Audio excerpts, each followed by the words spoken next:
Vamos a comenzar nuestra lección de escuela dominical de hoy. Estamos en la lección 5 del libro sexto, ¿no? Se llama La Misión. Voy a orar y comenzamos la lección. Padre, gracias te damos en esta mañana nueva, Señor, que tú nos permites venir y estar aquí, estudiar tu palabra, Señor. Yo pido, Señor, que esta hora sea de provecho en nuestras vidas, Señor. Ayúdanos a aprender, a ser transformados, Señor, por medio de tu palabra. Padre, no queremos ser oidores solamente de tu palabra, sino hacedores de ella, según tu poder obrando en nosotros, Señor. Pedimos tu ayuda. En tu nombre de Jesús oramos. Amén. Bien. ¿Ya encontraron la lección en su libro? Me imagino que sí. Que ya la leyeron, ya la estudiaron. Tal vez. Pues la introducción habla al inicio de la idea de misiones difíciles, como ha habido pues muchos en la historia del mundo. Y habla en especial de la misión pues del programa espacial que tuvo lugar en los Estados Unidos en los años 60, ¿no? Los Estados Unidos emprendió una misión con el propósito de llegar a poner un hombre en la luna, ¿no?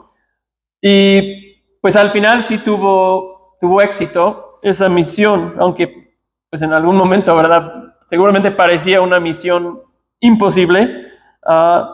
Sí lo lograron, pero pues al mismo tiempo requirió enormes sacrificios. Pues requirió tiempo, requirió recursos, dinero, errores que se cometieron en todo el proceso científico de desarrollar cohetes y trajes para poder moverse en el espacio. Todo eso implicaba riesgos también para poder lograr esa misión, ¿verdad? No, y menciona también que pues, la historia de la humanidad nos relata de ese tipo de misiones, logros impresionantes en la historia de la humanidad. Y una misión, esa idea de lograr algo difícil, algo que parece casi imposible, esa idea de vamos a emprender una misión, ¿no? Puede inspirar y puede motivarnos de una manera muy poderosa.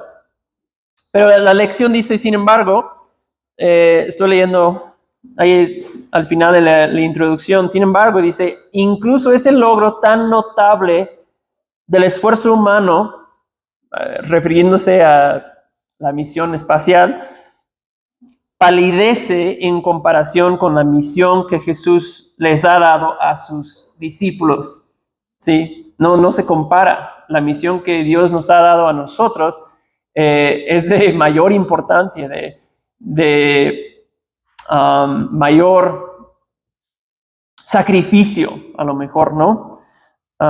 Es una misión que nosotros tenemos.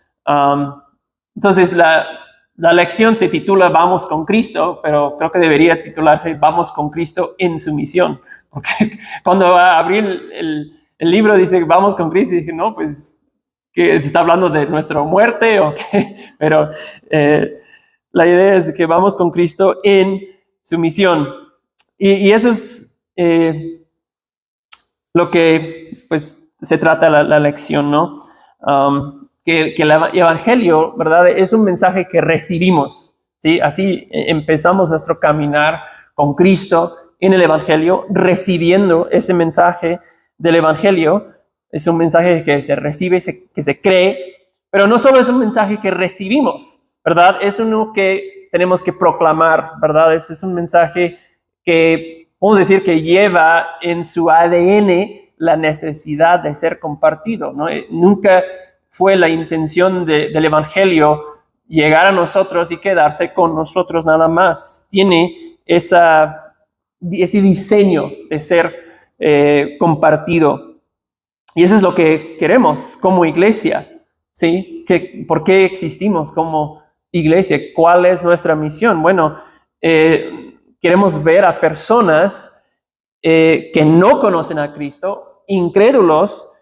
Queremos ver a esas personas creer en Jesús y llegar a ser discípulos comprometidos. Personas que no creen en Jesús, queremos verlos creer en Jesús y no solo creer, llegar a ser discípulos comprometidos en Oaxaca y más allá, ¿verdad? Entonces, eso es la introducción. Vamos a la parte de conocer la historia, y eso nos lleva a un texto muy famoso que conocemos como la Gran Comisión, ¿verdad? Mateo 28, 16 al 20. Mateo 28, 16 al 20. Y lo que vemos en este texto, que conocemos como la Gran Comisión, es que Cristo aquí está comisionando a sus discípulos, ¿verdad? Les está dando sus tareas que tienen que seguir llevando a cabo, su misión, una vez que se vaya Jesús. Ellos habían recibido día y noche prácticamente durante años, 3 años, instrucción, enseñanza, ejemplo de Jesús, y ahora les tocaba a ellos continuar la misión, seguir lo que Jesús había iniciado. Ya les toca, ellos habían sido discipulados, ya les tocaba a ellos hacer discípulos. Entonces, este texto, si alguna vez has dudado de cuál es nuestra misión, qué es lo que tenemos que hacer como cristianos, como iglesia, pues aquí encontramos las instrucciones primordiales para nosotros como cristianos, ¿sí?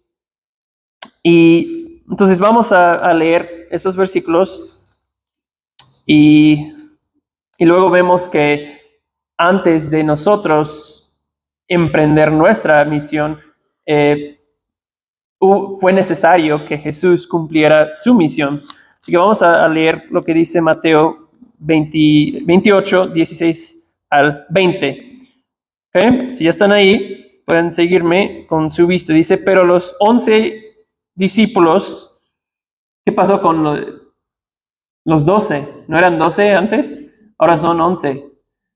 ¿Qué pasó? ¿Se acuerdan? ¿Cómo? Judas, ¿verdad? Traicionó a su Señor. Los 11 se fueron a Galilea, al monte que Jesús les había señalado.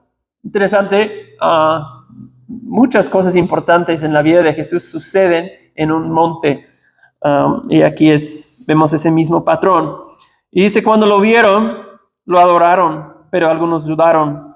Y acercándose Jesús les dijo, toda autoridad me ha sido dada en el cielo y en la tierra. Vayan pues y hagan discípulos de todas las naciones, bautizándolos en el nombre del Padre y del Hijo y del Espíritu Santo, enseñándoles a guardar todo lo que les he mandado. Y recuerden, yo estoy con ustedes todos los días hasta el final del mundo. ¿Okay? Entonces, Jesús, como ya dije, aquí comisiona a sus discípulos, pero esas instrucciones, esa comisión, no es solamente para ellos. Algunos en la historia de la iglesia han enseñado eso, ¿no? Que no, es que la comisión fue para los discípulos nada más, y una vez que ellos habían pues terminado sus vidas y la misión que Jesús les entregó a ellos, pues ya nos toca a nosotros nada más como vivir nuestra vida, llevar a cabo pues cosas cristianas en nuestras comunidades, pero esa misión culminó con los discípulos. Pero no es cierto, porque la presencia de Jesús acompaña a los discípulos, cualquiera que sean, hasta el final del mundo. Bueno, los primeros discípulos que recibieron directamente esa comisión, ellos no duraron hasta el fin del mundo. Entonces es obvio que la intención de la comisión fue para toda la época de la iglesia hasta que Cristo venga otra vez.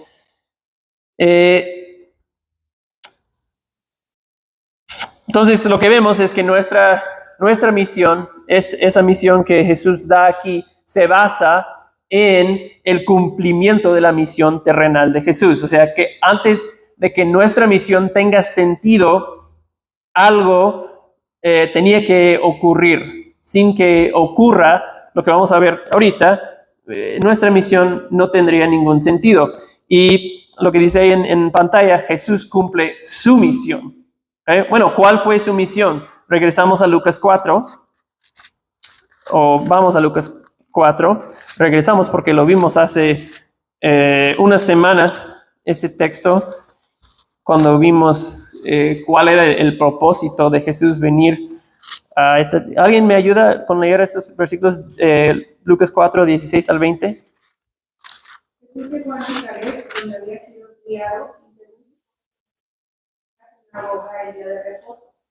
Se levantó a leer, le dieron el libro del profeta Isaías, y abriendo el libro halló el lugar donde estaba escrito: el Espíritu del Señor está sobre mí, porque me ha ungido de los pobres, me ha enviado para proclamar libertad a los cautivos y la recuperación del artista a los ciegos, para poner en libertad a los oprimidos, para proclamar el año con grandes deseos. Dando el libro, lo devolvió a su asistente y se sentó. Los ojos de todos en la sinagoga estaban. Gracias. Sí, vimos ese texto con más detalle hace unas semanas y ahí vemos resumido el propósito de Jesús en venir al mundo, que vino a anunciar el evangelio, proclamar libertad, poner en libertad a los oprimidos, proclamar el año favorable del Señor. Es una cita de Isaías. Y entonces Jesús vino a dar libertad a los que estaban cautivos en sus pecados. Y luego vemos en el siguiente texto que viene en el manual, en Juan 19, que la misión de Jesús, esa misión que vino a hacer, que acabamos de leer, se cumplió en la cruz. Vamos a Juan 19. Juan 19, versículo 30. ¿Alguien me ayuda con la lectura? De 19:30. Entonces Jesús, con hubo tomado el Señor, le dijo: consumado es, e inclinando la cabeza entregó el espíritu. Ajá. Ese es el cumplimiento, el momento culminante de la misión que Jesús vino a llevar a cabo, ¿sí? Que al morir Jesús en la cruz dijo: consumado es. La misión que vine a realizar se ha completado, se ha logrado. Amén. Cristo en ese momento está declarando que Él había hecho lo que ningún otro podría hacer en la cruz. Todo se había consumado. Cristo ahí había Cristo absorbió toda la ira, todo el castigo de Dios por los pecados de su pueblo. La deuda había sido pagado en su totalidad. Consumado es, ¿sí? Cristo cumple su misión. Dice Filipenses, ¿verdad?, que se humilló hasta muerte y muerte de cruz. Por lo tanto, Dios lo exaltó hasta lo sumo. ¿Por qué pudo decir consumado es Jesús? Por lo tanto, Dios lo exaltó, dice Filipenses. Lo vamos a ver un poco más cuando regresamos a Mateo 28. Y por último, en Juan 20:21, ¿Alguien me ayuda con leer ese versículo? Juan 20:21. Jesús les dijo otra vez: haz a ustedes como el Padre me ha enviado, así también yo los envío. Ajá. Entonces, la misión de Jesús siendo cumplido, ahora Jesús comisiona a sus discípulos, como ya leímos en Mateo. Juan lo repite de la misma manera: así como el Padre me envió a mí, yo les envío a ustedes. Y pues eso implica, ¿verdad?, que si nosotros somos llamados a seguir ese mismo patrón, el Padre me envió a mí y yo envío a ustedes. Jesús siempre obedeció a su Padre en todo, entonces nosotros tenemos que obedecer a Jesús en todo. Es parte de ser enviado por Él a su misión, es obedecerle en esa misión. Un comentarista dice que el que había sido enviado ahora enviaba a sus discípulos a continuar lo que él había comenzado. ¿Sí? El enviado ya se convirtió en el enviador. Y eso nos lleva de vuelta a Mateo 28. Vamos de vuelta a Mateo 28 y vamos al siguiente diapositiva. Ahí. Y la lección nos da 3 aprendizajes de Mateo 28. 3 implicaciones que podemos aprender de este texto acerca de nuestra misión. ¿Okay? Y en primer lugar, como vemos ahí, nuestra misión en primer lugar es hacer discípulos. Hacer discípulos. ¿Sí? Lo vemos ahí en versículo 19, dice Jesús: vayan pues y hagan discípulos. Realmente esa es la instrucción central, ese es el verbo o el imperativo que rige todo el pasaje: hagan discípulos. Todo lo demás apoya ese mandato: hagan discípulos. Si alguien te preguntara a ti: oye, ¿qué significa hacer un discípulo? ¿Cómo hacer un discípulo? ¿Cómo responderías? ¿Tendrías una respuesta ya preparada? Decirle: no, pues primero haces esto, en segundo lugar esto. O sea, si alguien te pregunta cómo hacer chilaquiles, a lo mejor dices: no, pues primero se parten las tortillas, se fríen, luego la cebolla. O sea, sabes que hay un proceso definido de elaborar ese plato. ¿Cómo hacer un discípulo? ¿Sí? Bueno, aprendemos ciertas cosas aquí en este texto que nos van a ayudar a definir qué es un discípulo y cómo se hacen los discípulos. ¿Sí?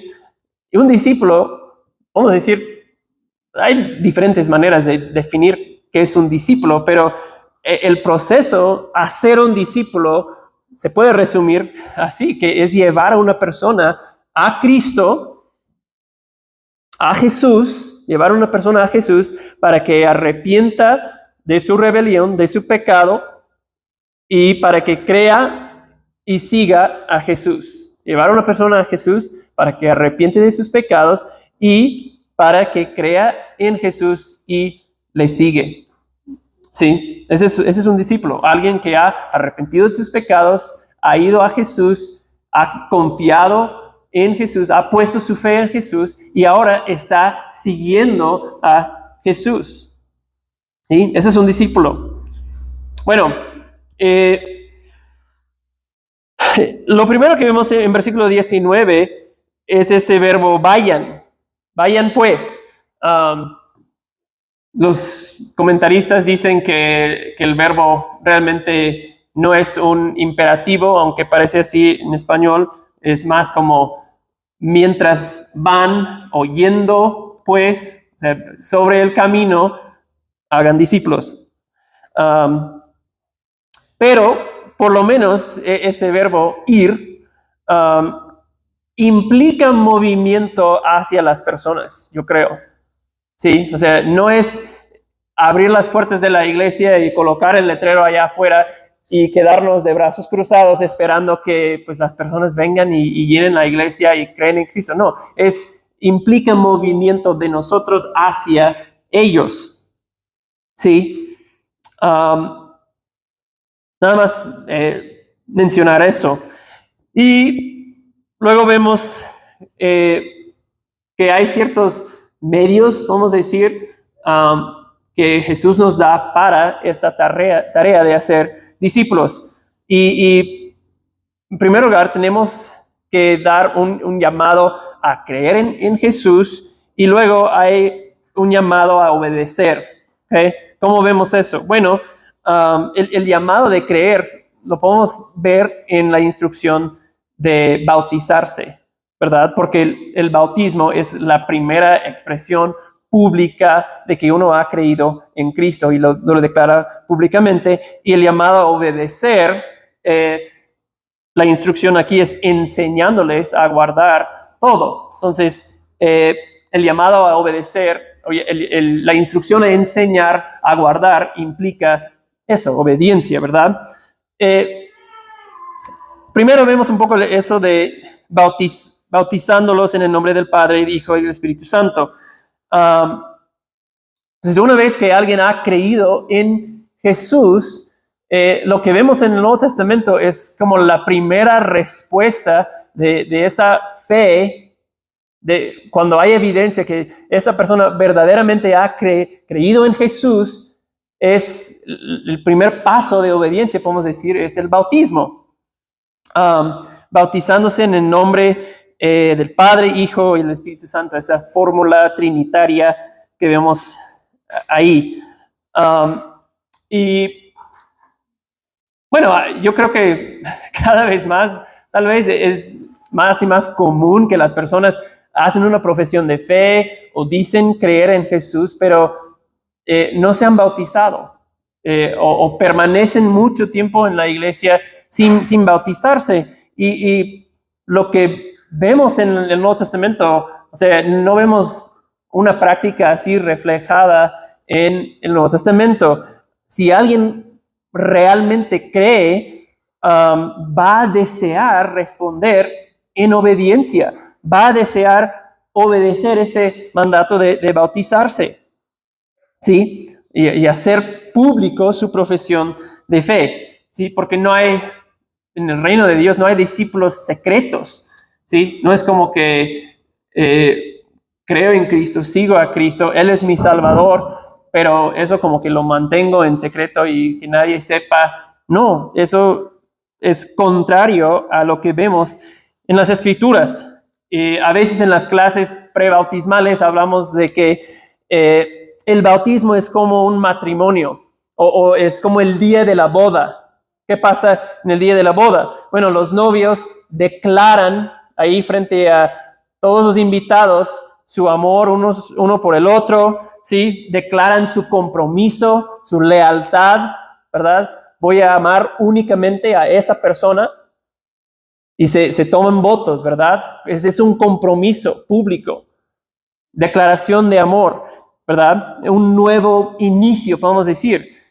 Entonces, la boda es eso, es una ceremonia que marca y celebra y anuncia esa nueva realidad que se ha generado en la unión de esas dos personas. Y el bautismo es como la misma realidad. Estamos declarando, celebrando, diciendo públicamente, ahora pertenezco a Cristo, ahora mi lealtad es a Cristo. Anuncias y haces público ese nuevo compromiso en tu vida, ¿sí? Entonces, bautizándolos, ¿sí? Eso implica que una persona ha creído en Cristo y ahora quiere tomar ese paso de bautizarse. Y si estás aquí y has creído en Jesús, pues aprovecho, ¿verdad? Si has creído de verdad en Jesús, si tú tienes la confianza de que tus pecados han sido perdonados, estás confiando hoy en Cristo, ¿qué te detiene de bautizarse, verdad? Sí, Dios es la clara instrucción de la Biblia comenzando con este texto, y es el patrón que vemos en todo el resto del Nuevo Testamento, ¿sí? Así que si esa es tu condición, de que crees en Cristo, tienes la confianza de que tus pecados han sido perdonados y estás confiando en Cristo, nada debe detenerte de platicar con los pastores y empezar ese proceso de bautizarse. ¿Okay? Entonces, hacer discípulos implica creer y implica ese llamado de obedecer. Creer se expresa públicamente en el bautismo, y luego ese llamado a obedecer comienza con esa instrucción de enseñar. Si lo ven ahí, ¿verdad? Versículo 20, enseñándoles. ¿Cómo hacer un discípulo? Pues enseñar. Implica enseñar, enseñándoles a guardar todo lo que les he mandado. Entonces es interesante, ¿verdad? Si eso es nuestra comisión, nosotros somos llamados a ser maestros. Somos llamados a enseñar algo. Todo lo que Jesús nos ha dejado. Eso implica enseñar las doctrinas básicas, por lo menos de la fe cristiana, las enseñanzas de qué es lo que creemos como cristianos y según nos revela la Escritura. Y notamos también que dice enseñándoles a guardar todo lo que les he mandado.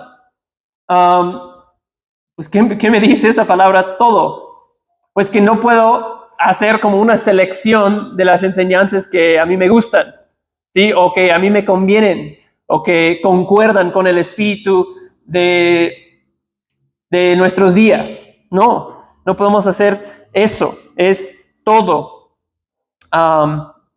Si no me gusta, si me hace sentir incómodo, no puedo ir seleccionando o editando la enseñanza de Jesús. Es todo lo que Jesús ha enseñado por medio de su ministerio terrenal, por medio de su espíritu, cuando inspiró a los autores de las Escrituras a escribir lo que escribieron. Todo esto es palabra de Dios, es enseñanza de Jesús. La comisión, la orden que tenemos es enseñar todo. Y vemos en esa instrucción el contenido también. Una instrucción que delimita, podemos decir, el contenido de lo que enseñamos. De dónde sacamos la enseñanza, dónde encontramos lo que se tiene que enseñar en lo que Jesús está diciendo aquí. Dice, enseñando todo lo que les he mandado. Pues ¿quién es la enseñanza de quién es esa? De Jesús, ¿sí? O sea, no es enseñar, es enseñar lo que Jesús ha dicho. No es enseñar mis propias ideas, no es enseñar mis tradiciones o mis costumbres, es enseñar lo que Jesús ha dicho en su palabra, ¿sí?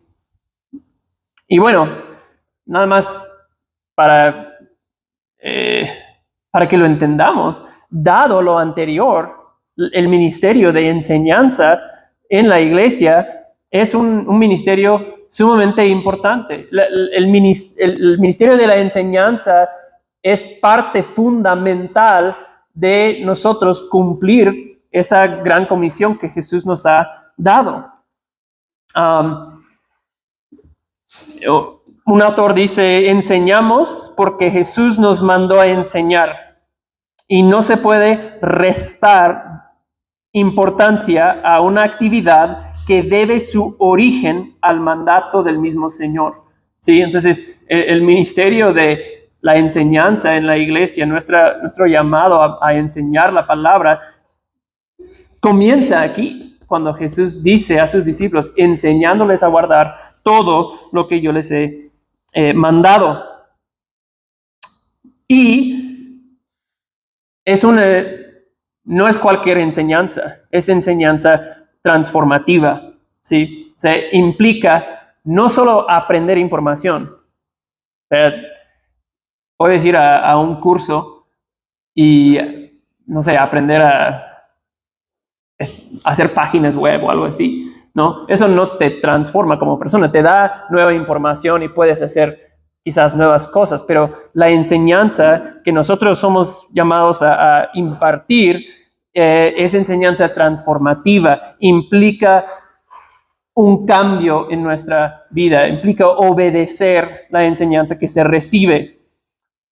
Entonces, pero ese proceso de transformación por medio de la enseñanza que damos o que recibimos, cuando estamos haciendo discípulos, entendemos que ese es un proceso largo, muchas veces, el proceso de enseñar.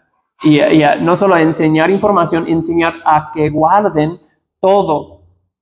Ayudar a las personas a poner en práctica la enseñanza de la palabra. Ese es un proceso no de unos cuantos meses. Normalmente, ¿verdad? Muchas veces es el proceso de discipular a alguien es un proceso gradual, es paso a paso, ¿verdad? No es algo que hacemos así rapidito y 3 meses en tu curso de discipulado y listo, ya eres un discípulo y vámonos. No, normalmente es un proceso de años, ¿sí? A veces son varios pasos adelante y a veces un paso para atrás y es un proceso gradual.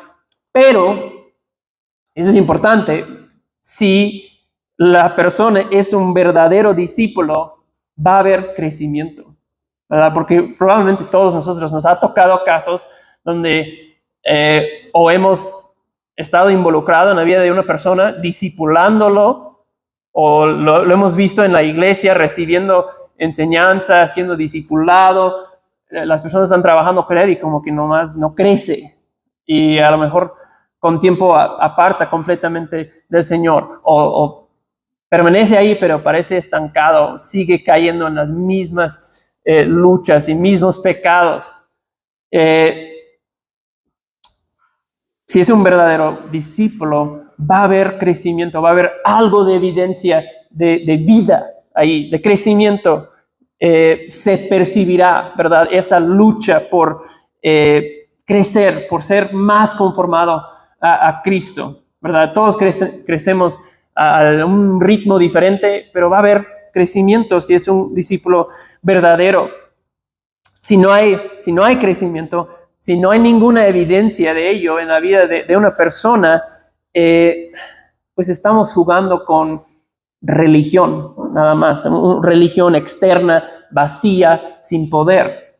El Evangelio de Jesucristo produce transformación en las personas. Ser discípulo de Jesús es obedecer a Jesús y crecer en nuestra obediencia. Sí, así que eso es lo que procuramos, no solo en la vida de los demás, sino en nuestra vida también, ¿verdad? Que Dios nos haga, hermanos, una comunidad aquí de verdaderos discípulos que están creciendo en gracia, creciendo en obediencia, creciendo en conocimiento, en amor, dando la evidencia de que somos verdaderos discípulos. Bueno, algo que vemos en este proceso, que como ya acabo de decir, es un proceso que toma tiempo. El proceso o el cumplir la gran comisión implica más que evangelismo, ¿sí? Porque a veces en ciertas iglesias salen a evangelizar y ya regresan a la iglesia y cenan y listo, cumplimos la gran comisión. Bueno, no es evangelizar nada más, o misioneros lo han hecho, ¿verdad? Van a una comunidad, predican el evangelio hasta que hay algunos que se convierten y listo, lo hicimos, hay creyentes ahora en ese pueblo y se van.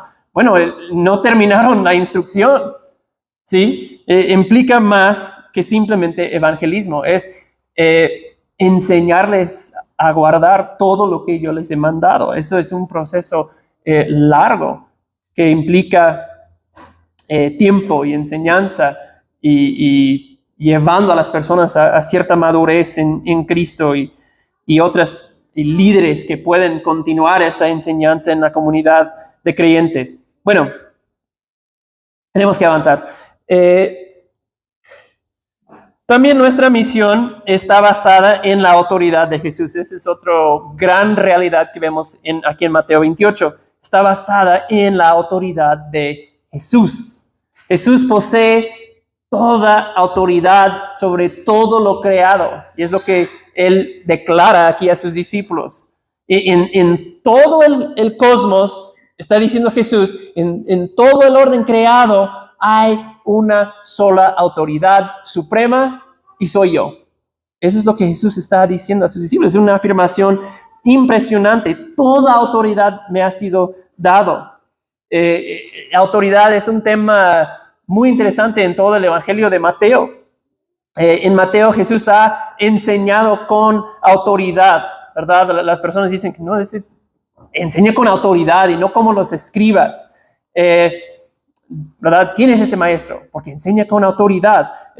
Jesús demostraba tener autoridad sobre la enfermedad, ¿sí? Ha sanado milagrosamente a personas. Ha demostrado tener autoridad ahí. Ha demostrado tener autoridad sobre el clima.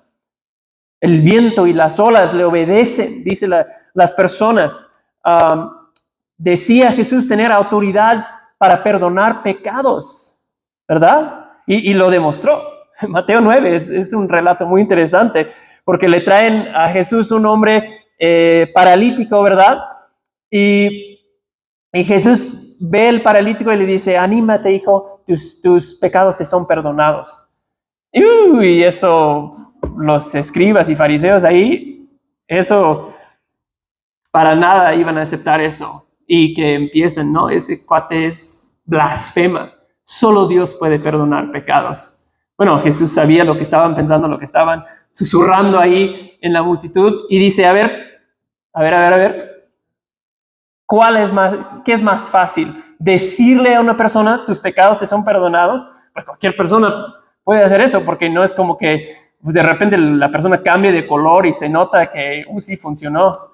No, cualquier persona lo puede decir. ¿Cuál es más fácil? ¿Decir, tus pecados te son perdonados? O levántate y anda. Y dice, pero para que sepan que el Hijo de Hombre tiene autoridad para perdonar pecados, te digo, levántate y anda. Y el paralítico se levantó, tomó su lecho y se fue caminando. Entonces Jesús demostró tener esa autoridad sobre el pecado para perdonar pecados. Y ahora, aquí en el monte, Jesús dando esa comisión a sus discípulos, les dice, todo poder, toda autoridad en los cielos y en la tierra es mía, por tanto vayan. Primero, si alguien te dice que posee toda autoridad en cielo o tierra y te manda a hacer algo, pues lo sabio es obedecerlo, ¿verdad? Esa es suficiente motivación para nosotros llevar a cabo la gran comisión, seguir haciendo discípulos. Jesús nos dijo que lo hiciéramos, que lo hiciera nosotros. Toda autoridad, eso no se desobedece. Pero también esa autoridad nos respalda en llevar a cabo esa misión, ¿sí? Eso nos debe dar valentía, ¿verdad? Porque ir y hacer discípulos en nuestras comunidades, en la sierra, en el Medio Oriente, eso es algo difícil. O sea, piensen, ir a una comunidad que no conoces o en tu calle a una familia que no conoces y enseñarle a esa persona que cambie toda su forma de pensar, que transforme su vida, que renuncie muchas cosas que sus papás y sus ancestros le han enseñado, tal vez vivir de maneras contrarias a lo que le ha enseñado su pueblo. O sea, ¿qué te da el derecho de hacer una cosa así? Decirle a una persona, cosas tan radicales? ¿Qué nos da el derecho de hacer eso? Bueno, la respuesta es, tenemos ese derecho porque servimos a aquel que tiene toda autoridad en los cielos y en la tierra. Eso es lo que nos da el derecho. Servimos al Rey, creador de los cielos y de la tierra, y estamos obedeciendo sus órdenes, ¿sí? Repitiendo sus palabras. No es nuestra autoridad que nos da el derecho de hacer eso, es la autoridad de Jesús, quien reina y tiene autoridad sobre todas las cosas, ¿sí? O sea, la audacia de ir y hacer tal cosa, de pedir a personas que transformen su vida y que cambien costumbres y prácticas que sean contrarias a la palabra de Dios, solo se justifica si aquel que dio la orden de hacerlo tiene esa autoridad suprema, completa. ¿Sí? Y Jesús tiene precisamente esa autoridad, es lo que está afirmando aquí en Mateo. Eso nos da el derecho de decirle a todo el mundo que doblen la rodilla ante Jesús, que sigan a Jesús, que obedezcan a Jesús. ¿Sí? Entonces esa es la misma autoridad que nos manda a ir y a ser discípulos, también nos da el derecho de hacerlo en todas partes del planeta.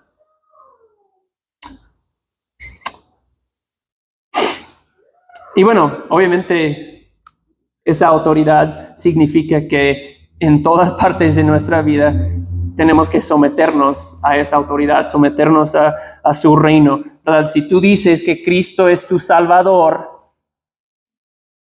pero no es tu Señor, o sea, es que todavía no eres cristiano, porque no podemos separar a Cristo como Salvador de Cristo como Señor. Las dos cosas van juntas, ¿sí? Él tiene toda autoridad sobre nosotros. Y entonces, en esta misión de hacer discípulos, creo que viendo todo eso nos queda evidente que eso no es una tarea de velocidad necesariamente. ¿Sí? Como ya dije, es un proceso largo a veces. Y como bien se ha dicho, nuestro llamado no es conseguir decisiones, nuestro llamado es hacer discípulos. Y ese es un proceso que toma tiempo. Y algunos movimientos misioneros o iglesias, al querer acabar con la gran comisión y alcanzar a todos, o iglesias en cierta ciudad, no vamos a plantar 10 iglesias aquí en la ciudad en una década, una iglesia cada año. O sea, ellos han cometido ese error, ¿no? De sobrevalorar la velocidad cuando hacer discípulos, bautizar, enseñar a que guarden todas las cosas que Jesús ha mandado. Es un proceso que requiere tiempo, intencionalidad, requiere paciencia y posiblemente muchos años. Entonces, pues nada más lo menciono, ¿no? Para que pues tengamos esa idea de que hacer discípulos no es algo que debemos hacer con un afán de velocidad necesariamente. Sí hay una urgencia, sí eso nos debe motivar, pero si tratamos de apresurar las cosas, pues los resultados no son buenos normalmente. Y por último, nuestra misión incluye la presencia de Jesús. Nuestra misión incluye la presencia de Jesús. Jesús dice al final del versículo 20, y yo estoy con ustedes todos los días hasta el fin del mundo. Qué increíble promesa, ¿verdad? Yo estoy con ustedes. Es interesante que el verbo está en tiempo presente. Yo estoy con ustedes hasta el fin del mundo. No dice yo estaré con ustedes de nuevo. No, yo estoy, o sea, desde el día en que Jesús comisionó a sus seguidores, nunca ha habido un momento que no estaba con ellos en su misión. Y lo mismo es cierto de nosotros. Su presencia. No podemos ir a un lugar tan remoto en el mundo o tan retirado en la sierra que Él no esté ahí. un barrio de la ciudad tan peligroso que Él no esté ahí. Él está ahí. Su presencia está con nosotros. Un autor dijo que Mateo, este evangelio que comenzó con la llegada de Emmanuel, que significa, ustedes saben, Dios con nosotros, ahora termina con la misma promesa. Yo voy a estar con ustedes. Emmanuel, Dios con nosotros, esa realidad no cambia. Jesús se va, pero no su presencia, ¿verdad? Él estará con ellos, con nosotros para siempre. Lo que el Señor pide en esta comisión, Él da la capacidad y el poder para llevarlo a cabo. Y creo que eso pues habría traído confort a sus almas. A lo mejor no lo entendían por completo, pero seguramente escuchando esas palabras, una sensación de valentía, una sensación de fortaleza, empezó a penetrar sus corazones y animarlos en esa tarea. Cuando Jesús pues les miraba a los ojos, ¿no?, a sus discípulos y dicen, yo voy a estar con ustedes, van a ser discípulos por todo el mundo, pero yo estaré con cada uno de ustedes. Impresionante. No es por eso que Lucas en su segunda obra, Hechos, ¿verdad? Lucas escribió Hechos, empieza diciendo, en mi primer relato escribí de lo que Jesús comenzó a hacer y enseñar, creo que se dice. Entonces la implicación es lo que estoy escribiendo ahora es lo que Jesús continúa haciendo. Bueno, si Jesús ya regresó al cielo, ¿cómo es que Jesús continúa su obra? Pues a través de su presencia con sus discípulos. Y eso continúa hasta el día de hoy. Bueno, la lección nos da varias preguntas. Se me olvidó ponerlos en la diapositiva.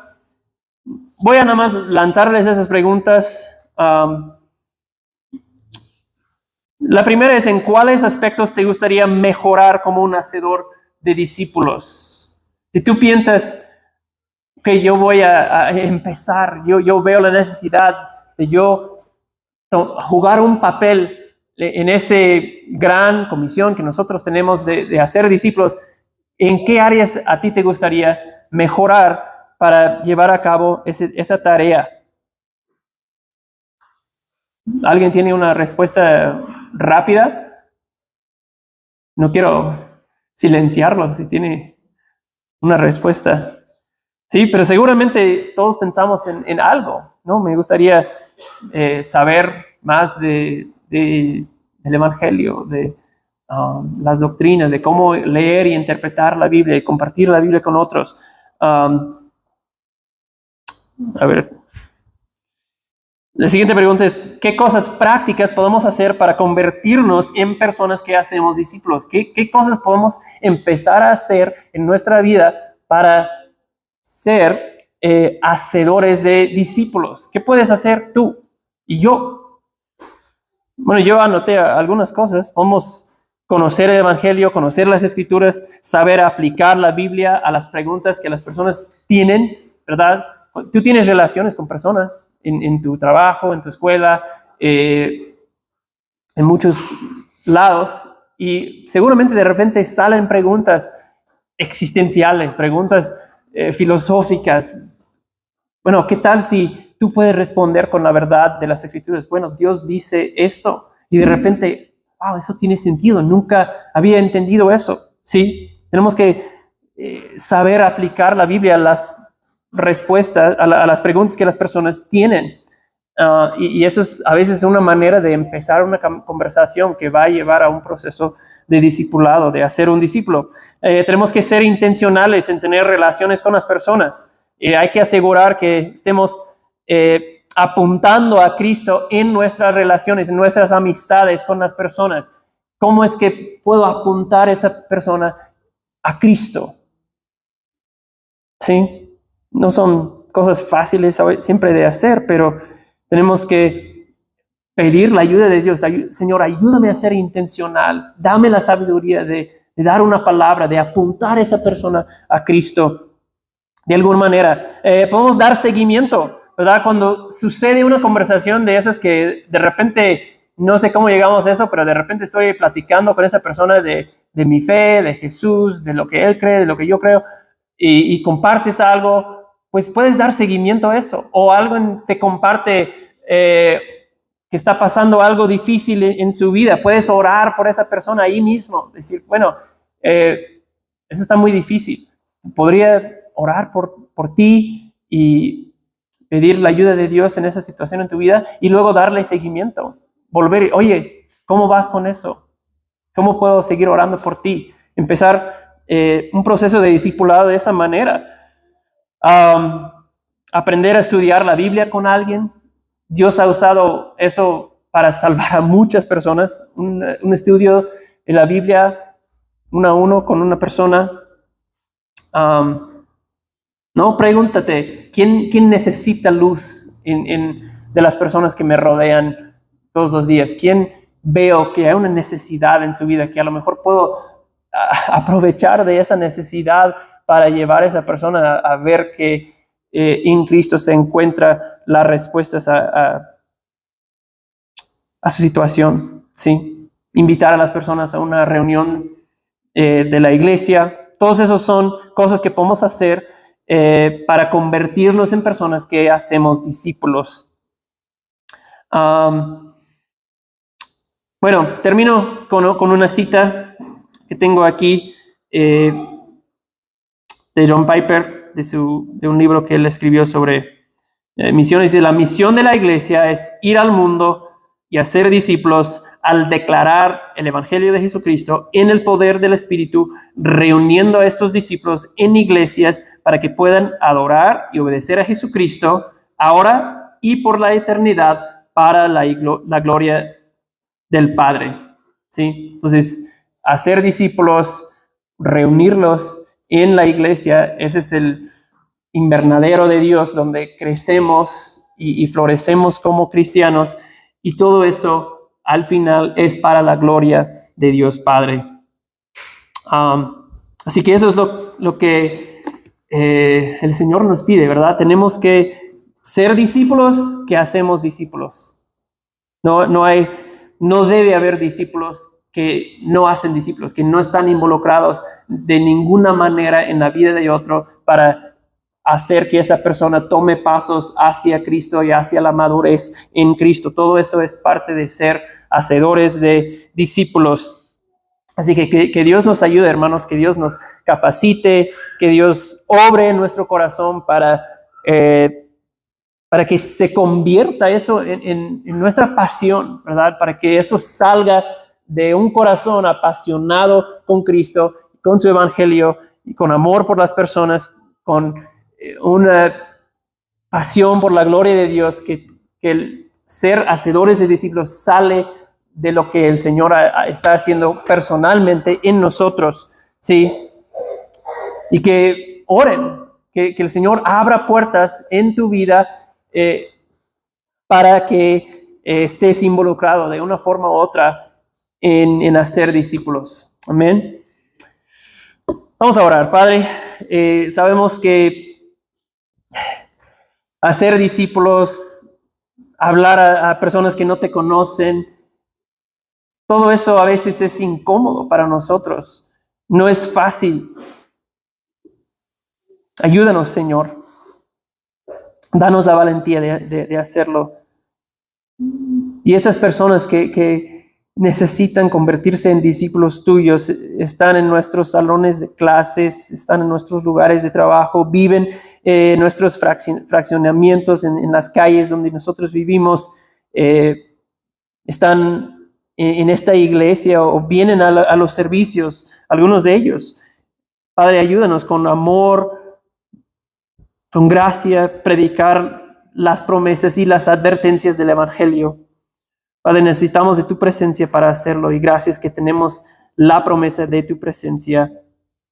Tú nos has asegurado que nos acompañarás en esa tarea. Ayúdanos, Señor. Nos encomendamos a ti y a tu Espíritu. En tu nombre, Jesús, oramos. Amén.